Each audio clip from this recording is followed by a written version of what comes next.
did everybody. But how about enjoying fine weather the whole year round? And how about doing something that you love all the time in that weather? In this case, cycling, because Cormac Keeney is originally from Letterkenny, but these days is based in Spain, in a small village actually in the Sierra Nevada mountain range. And there he runs a cycling club and organises cycling weekends for anyone that's interested, and take you out and guide you over a few days cycling in the Sierra Nevadas. Cormac, how are you, sir? Hello, John. How are you? Good. Are you living the dream? Well, I started out living the dream, but now it's we started out in 2013, and now Yeah. it's gotten much busier. So, Okay. we have a small bike shop and a rental center here. So try to get out on the bike as much as possible, but a The, lot of the time I'm sending me emails and stuff as all well right. now.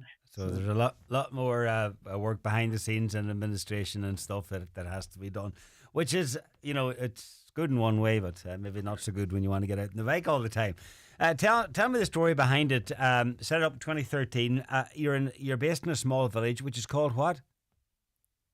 it's Velas de Benadoya, so it's difficult to pronounce now, but it's basically it's an hour from Malaga, half an hour south of Granada City. Mm, But it's, as you said, there we're on the southern foothills of the Sierra Nevada mountain range between the Sierra Nevada and the Costa Tropical. okay. So it has a tropical climate. So you've got mangoes, avocados, and citrus fruits, and everything grows here. So It, it sounds beautiful, and I'm sure it gets plenty of sunshine over the course of the year. But also, there's skiing in the Sierra Nevada range. Is that far from you? I mean, so you must get a different types of weather then. well, the thing about it is that we're based at 100 meters above sea level, Ah, and okay. So, but when you look just straight north from us, mm, you can see the top of the Sierra Nevada, which is 3,500 meters high.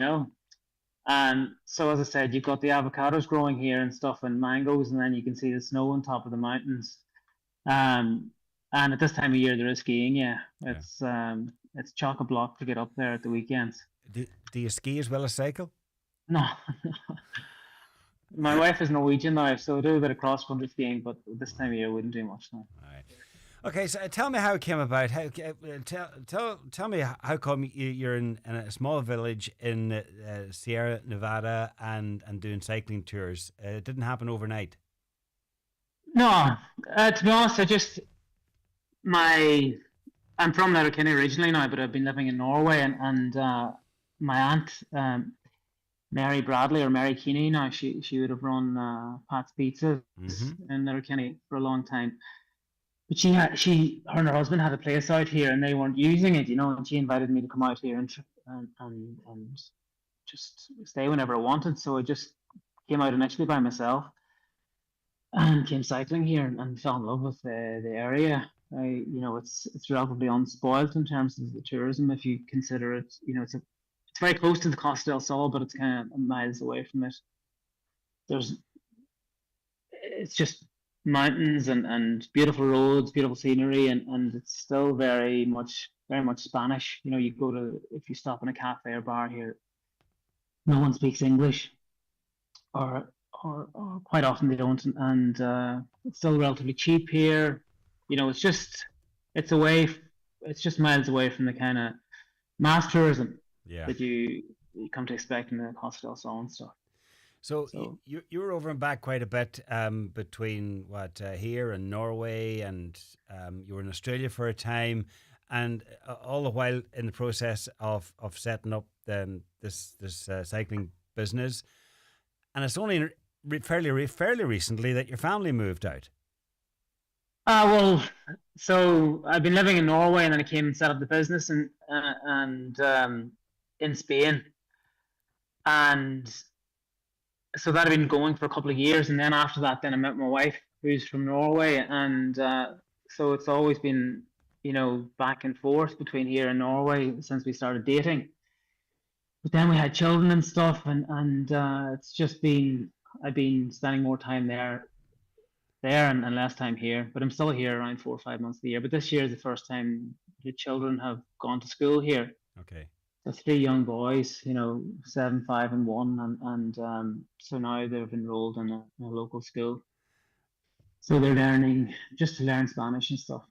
Great. So, Okay. so it's So tell me exactly what the club does or what the business does, because you take people who is this all for serious cyclists, people who go out like on training trips and stuff, or is it across the board?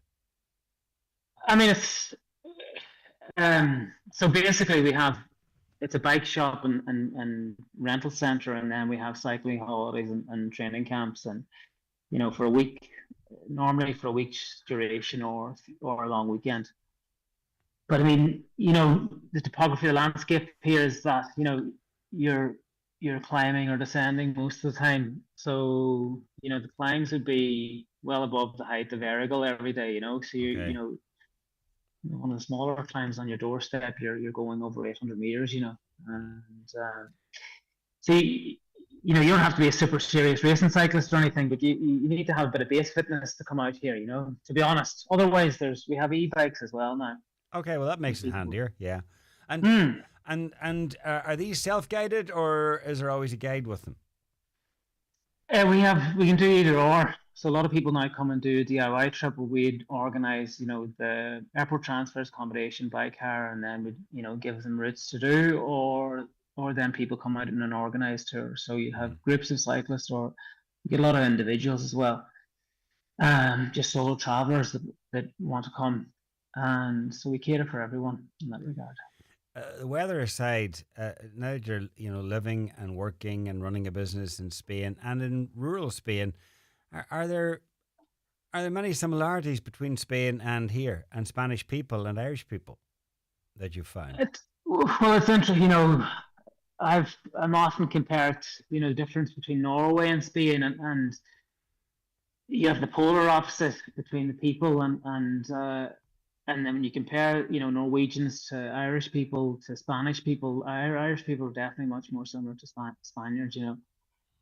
They're just inquisitive, and they're always polite and interested. So I'm in a town of around 3,000 people, and everyone says good morning, or you greet people, and it's easy to strike up conversation with people, strangers and stuff, and with families and children and stuff. People are especially when you have a family and young children, they're very, very interested in the children, and it feels very safe as well here, whereas in Norway feels safe as well, and it's nice. But I mean, the difference is, you could meet someone one day and speak to them, and the next day you'd walk past them and they wouldn't say hello to you.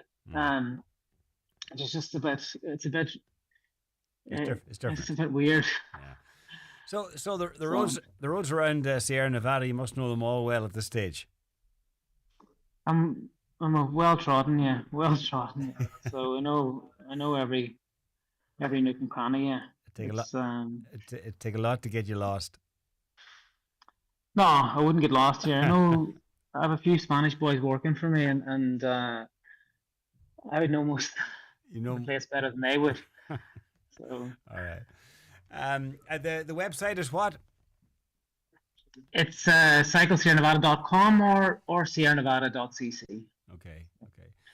So, and the weather, and I was mentioning earlier about how there's skiing, but that's well up from you. So the weather is nice pretty much where you are all year round.